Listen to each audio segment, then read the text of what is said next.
बातमी आहे मोंथा चक्रीवादळाबद्दल। अरबी समुद्रातील तीव्र दाबाच्या क्षेत्रामुळे गुरुवार, शुक्रवार आणि शनिवार असे 3 दिवस कोकण किनारपट्टीसह पालघर आणि मुंबईत ढगाळ वातावरण राहण्याची शक्यता आहे।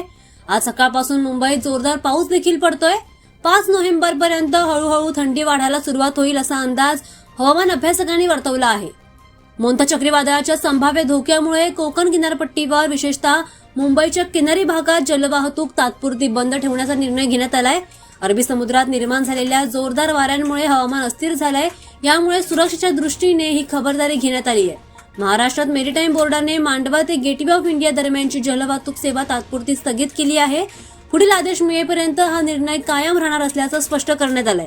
मुंबईतील समुद्रात मोठ्या लाटा उसळण्याची शक्यता वर्तवण्यात येत असल्याने किनारपट्टीवर विशेषतः सतर्कता बाळगली जात आहे।